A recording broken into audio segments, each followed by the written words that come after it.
Hello, my name is Steve Herman, and I'm the author of Mediumship Mastery, The Ultimate Guide, which is my book on mediumship development and mediumship training, available on Amazon. And when we talk about mediumship development, there's so many different ways that the spirit world can connect with us in terms of different types of information they can provide while you as a medium are connecting in. Because it's all mind-to-mind telepathic communication. And we know that our psychic senses, so to speak, correspond with our five physical senses, with the addition of clairgustance, which is literally where the sense of knowing is downloaded instantaneously into our minds. So we see, we smell, we feel and sense, taste. All of these aspects, all of the senses need to be involved when you work with the spirit world. And they all back each other up. Obviously, there's strengths with any of these particular ways of receiving information. But it's all mental. It's all a flow of thought, which is consciously projected by those in the world of the spirit. Now, I want to talk a little bit about taste, tasting things, because some people, they can taste so well. An official food taster. How many of you like to cook? I should really ask you, how many of you watching this video love to eat? I like to eat. I'm a vegetarian and I love eating nice cuisine that's nutritious, that has good energy in it. So you go to the world of the spirit, and as a medium, what we really want you to focus in on next time you connect with a communicator is let them share with you the types of foods that they enjoyed, the types of foods that they might have cooked, that they might have prepared for their loved ones. And I can tell you this, that can be extremely evidential. An individual's mother comes through, and she will describe the exact type of food. Maybe it was some type of casserole dish.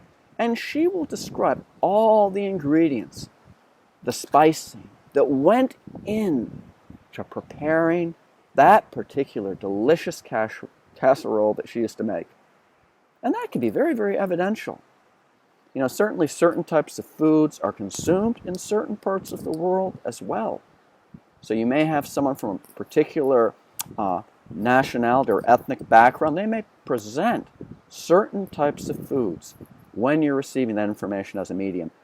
And when you start to work with your sense of taste as a medium, which is quite amazing, you will be able to taste the food on a subtle mental level. I'm a vegetarian, so again, I don't want to taste meat.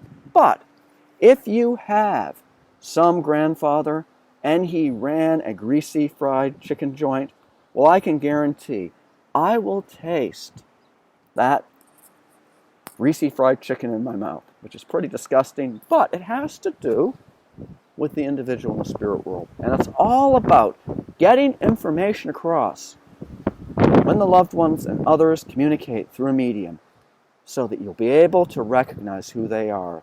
You know, the recipient of the communication will say, my gosh, that's my father. Or I know that lady.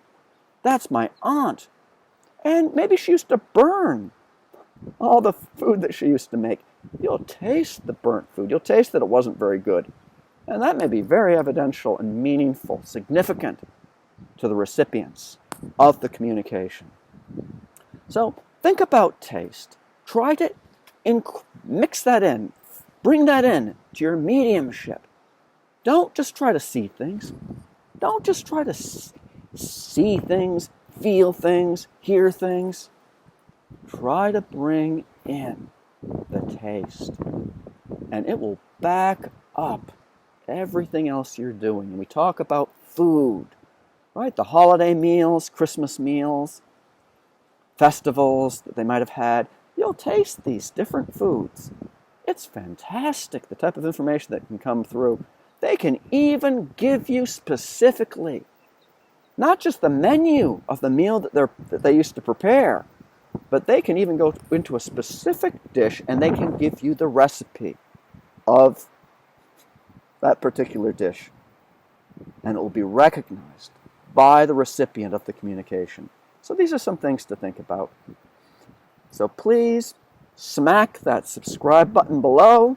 If you've got any comments, please feel free to add them. If you've got questions, you can ask. Hit the like button. I'm into the teaching aspect. I teach a lot of workshops online as well as in person. Check out my book, Mediumship Mastery. And again, I'm here to help you. If you've got any questions about mediumship, feel free to ask, and I'll get right back to you. So may God bless you.